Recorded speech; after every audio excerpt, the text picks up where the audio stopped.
Section 4.1, divisibility.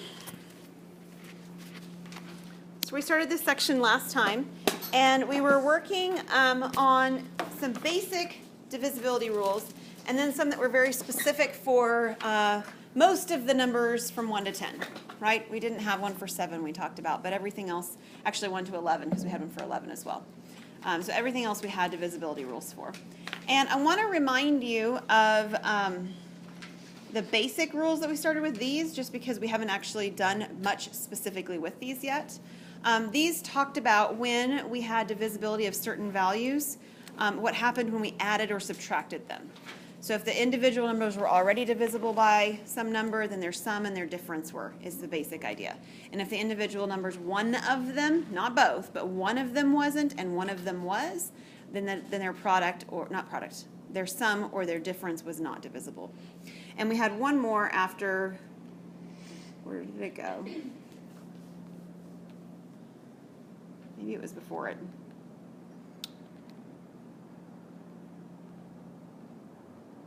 I'm thinking of this one. This one also talked about if the number was already divisible by some number, then if you multiply it by something, it's also divisible by it. So, right, if 4 is divisible by 2, then so is 4 times 7 and 4 times 12 and 4 times 356, because 4 was, 4 times something will be. Okay. All right, so let's take a look. We're on example number 2. We're going to classify the following as true or false. And this is kind of combining those specific things that we did last time with 2s and 6s and 8s and 4s and whatever, with some of that divisibility stuff at the beginning. All right, so this one says, if a number is divisible by 6, then it is divisible by 2 and 3. Is that true or is that false? That's true. That's actually the divisibility rule for 6, right? What about B? If a number is divisible by 2 and 3, it's divisible by 6. That's also true. The divisibility rules all say if and only if. So let's go back to the number for 6 one so that we can talk about it. It says a whole number is divisible by 6 if and only if it is divisible by 2 and 3. That means that we can start at the end of the statement or at the beginning of the statement and put an if-then qualifiers with it, and it still works. Right? So we say if it's divisible by 2 and 3, then it's divisible by 6. If it's divisible by 6, then it's divisible by 2 and 3. So these statements over here are just breaking those apart into the single statements, one-directional statements, and they are both true. Okay? How about C? If a number is divisible by 8, it is divisible by 2 and 4. That is true. It will work in that order. If it is divisible by 8, because 8 is 2 times 4, that is a version of 8, it will in fact be divisible both by 2 and 4 individually. Now, the last one takes the same statement, but it reverses it, right? It's C, but in reverse. If a number is divisible by 2 and 4, then it's divisible by 8. And that's false. That is a false statement. Now, a lot of times, both on tests and in your book, when it's a false statement, they want you to give a counterexample. So remember, a counterexample means an example that shows it's false because it doesn't work. So what would be a number that you could create that is divisible by 2 and 4, but not divisible by 8? 20, 12, what else? 4 itself doesn't work, does it? All of these numbers are divisible by 2 and by 4, and they're not divisible by 8. And we talked about why that happened last time. That was the fun activity we got to do. Y'all remember it? Yeah, right? It was the one where we were trying to generalize this issue right here on the divisibility test for 6. And the issue, of course, and the reason that, say, B works and D doesn't is because 2 and 4 have a factor in common, whereas 2 and 3 didn't. Okay? All right, another example, number 3. Answer each of the following without actually performing the division. Explain how you did it in each case. Explain how you did it in each case. I feel like that this is not supposed to be here. Obviously didn't see that when I created my slide last time either. Okay, so the first one, it says, is 34,051 divisible by 17? So we do not have a test for divisibility by 17, right? No, we stopped at 11. But is there something about these numbers that's special enough that you can make the decision about dividing by 17? The 34 and the 51 are both divisible by 17, so just split it up. Yeah, you can almost take this, and we did back in chapter 3 talk about breaking up and dividing mental math kind of stuff, and you can think about it much like that. You can think about this number 34,000 as 34,000 and then 51 like this, right? And 34 is divisible by 17, sorry, and the 51 is divisible by 17. So, is this number 34,051 going to be divisible by 17? Yes, it will. So this is a yes, and it's because 17 divides 34 and 17 divides 51. Does that make sense? I'm using that notation on purpose because you're not very well versed at using it yet, so I want to remind you how it reads. The first number divides the second number. How about B? Is 19,031 divisible by 19? No. What's wrong with that one? Hannah, you said no, so why not? Right, so this 19 does not divide 31. The first part would be okay, right? 19 divides the 19, but it does not divide the 31. Now, C and D, it would be highly unfortunate if you really multiplied out 2 times 3 times 5 times 7, or 2 times 3 times 5 times 7 and added a 1. That's not going to be the most helpful way to do this problem. So is 2 times 3 times 5 times 7 divisible by 5? Yes. How come? Yeah, there's a 5 that's a factor in the problem, right? The fact that there's a 5 in this problem means it's going to end in a 5 or a 0. It's the only way that this would happen, which would mean the whole thing, even when multiplied out, is divisible by 5. And this actually goes back to that very first theorem that I referenced at the beginning that says if 5 is divisible by some number, in this case 5, then any multiple of 5 is as well. And all this is a fancy way of writing a multiple of 5. Right? So we'll write down that this is yes. And it's because 5 is a factor of 2 times 3 times 5 times 7. It's a factor. I mean, it's in factorization form. It's a factor. How about the next one? 2 times 3 times 5 times 7 plus 1. That will not be divisible by 5. Why not? Because you're adding a 1 to it, so it wouldn't end in a 5 or a 0. There'd be like a 6 or a... It's a very good way to think about it. Originally, without the plus 1, it has to be divisible by 5. It has to end in a 5 or a 0. And if I put a plus 1 on the end of it, it won't be ending in 5 or 0. Right? It'll be ending in 1 or 6. It's not going to work. So this is no, because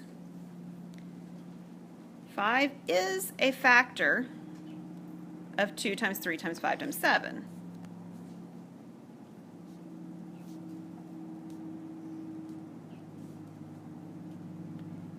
And 2 times 3 times 5 times 7 is 1 more than that, i.e. ends in 1 or 6, which is not okay. What if instead of it saying plus 1, it said plus 5? Would that work? Sure. What if it said plus 15? What if it said plus 3? No. Basically what you're looking for is does it divide each piece, right? If it divides the first piece, then we know it would also have to divide the second piece to work. And again, that's a divisibility rule that was in that list of funny looking ones that said it's not going to work if it doesn't divide both of the pieces originally. So, or at least, yes? Right there, like you put 2 times 3 times 5 times 7 both times. Oh, I'm sorry. Plus 1 on the Yeah, this one should say plus 1 on the bottom here. Let me fix that. Thank you.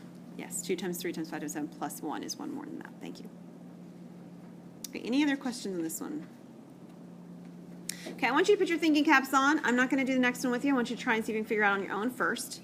And then we'll make sure that everybody has the right answers written down. If 24 divides m, what other numbers must divide m? So write down all the numbers you can think of that would have to divide the number if 24 does. And if I just confused you already, just sit there patiently and we'll figure it out together, okay?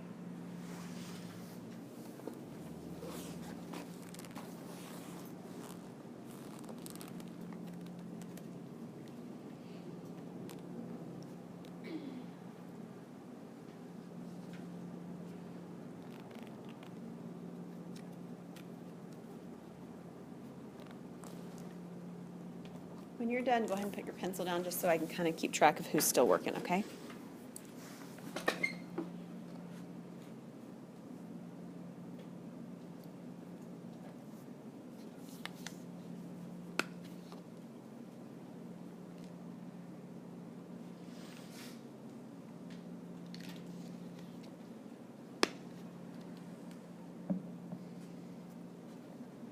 Okay, is that everybody? Okay, good deal. So let's start with just what do you guys have, and then if there's anybody stuck, we'll make sure that they're okay. So what did you write down? Somebody volunteer for me.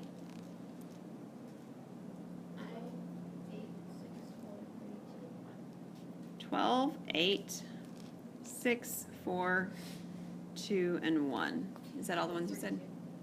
Oh, I missed the 3. Sorry about that.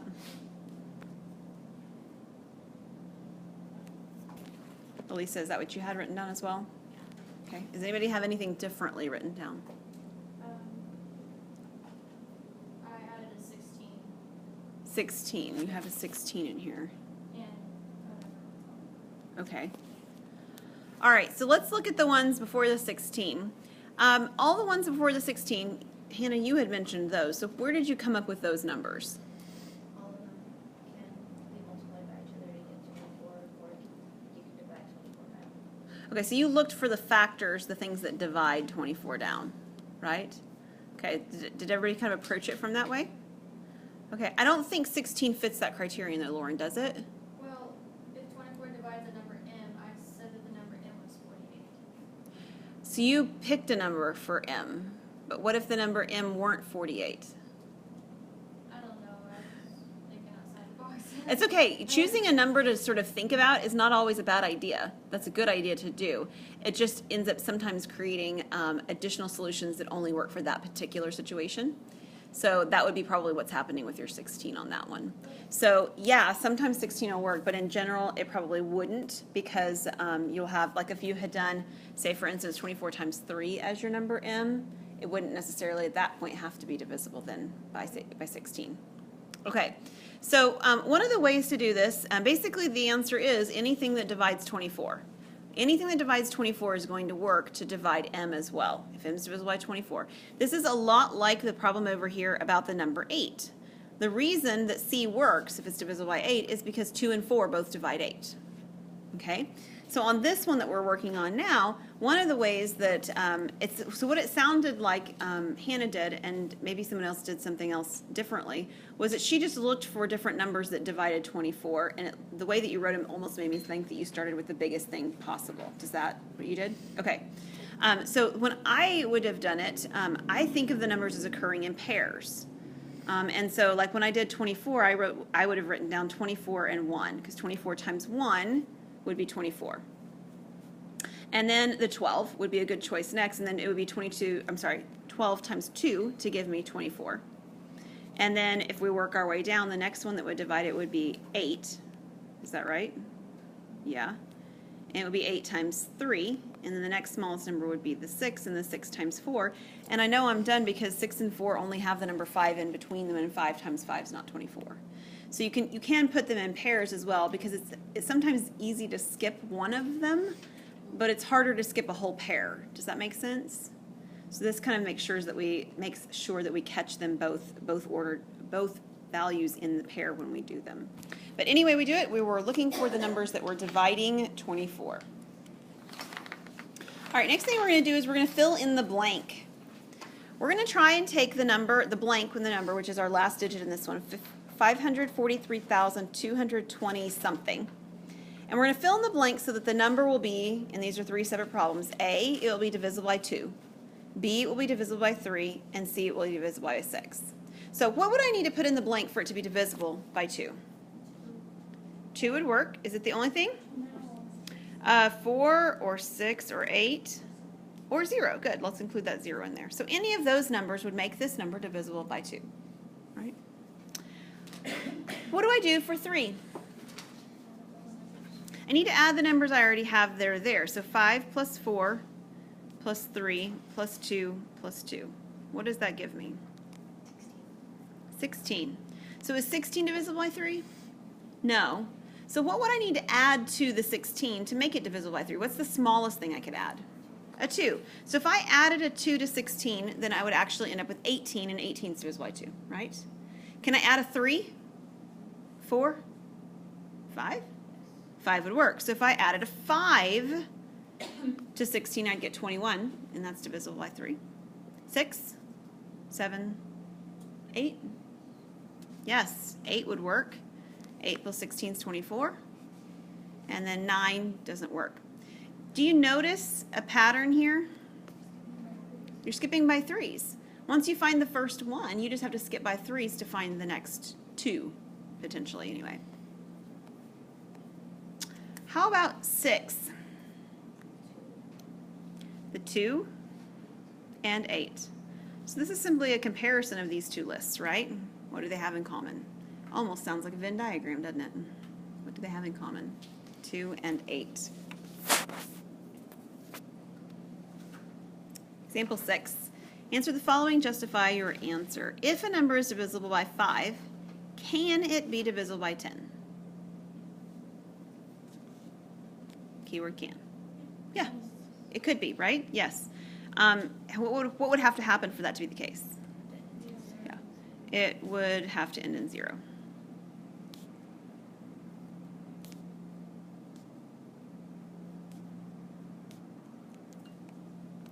Must it be?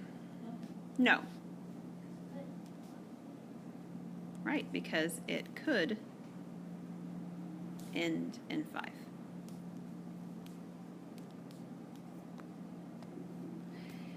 If a number is divisible by 10, can it be divisible by 5? Yes. And must it be? Yes. So the answer is actually yes on both of these. And this happens because it ends in 0, right? And that is always divisible by 5.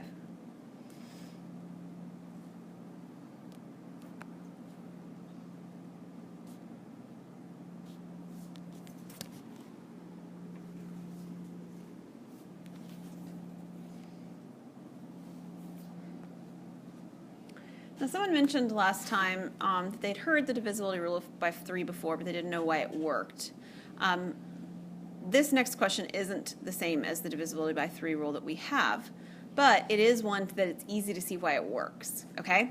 So, a number in which each digit except the 0 appears exactly 3 times is divisible by 3. For example, 777,555,222.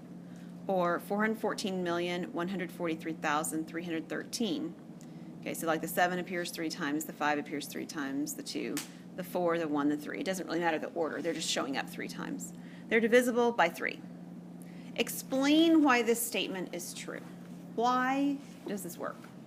7 plus 7 plus 7 is the same as 7 times 7. Right, that's a very good statement. So whatever the number is, we'll just use your example of 7s. So we'll take the 7 as an example. When I take a number and I add it 3 times, because that's the divisibility rule by 7 that we know and love now, right? Yeah. This is the same as taking 7 times 3. And we know that's divisible by 3 because 3 is now a factor of it, right? This divides by 3 because 3 is a factor.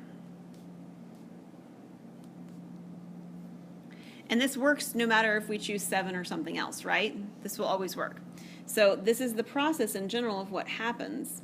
But the next question says, must this statement be true for a number to be divisible by 3? Does it have to have the number show up 3 times? No. Can you give me an example?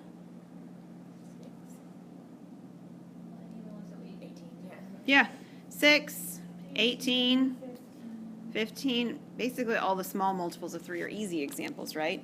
You could certainly create a larger example too. Does this only work with 3? It would work with anything, right? Okay, so if Yeah, it was like 7, 7, 5, 5, 2, 2, it would be divisible by 2? yeah, Okay. yeah. You would have to be a little bit careful with that. No, actually, let me backtrack on that. No, you'd have to be a little bit careful with that because the divisibility test by 3 is what makes that work. But the divisibility test by 2, like in your example, wouldn't always happen because you don't add the numbers together. This would work for 9s though, because the 3 and the 9s are both the ones that sum to giving you the answer. So like if you had the number showing up 9 times, it would work. Yeah. Just like with 2, it could be 5, 5, 2, 2, 7, 7, and it would be divisible Right. by Exactly. So Yes, do ma'am. all 3 of the numbers have to be there 3 times? Like there's 3 of each 7 times? For this particular rule, yes. To be holding, yes. But just because they aren't there 3 times doesn't mean it's not divisible by 3. So this would be like a one way. This, so all of our rules about divisibility were if and only if. You could start at one direction and it would automatically be true, and you could start at the other direction and go backwards. This would be not an if and only if statement, right? This would be a statement that says if this happens, then it's divisible by 3. But just because it's divisible by 3 does not mean that this is necessarily going to happen. Do you see the difference?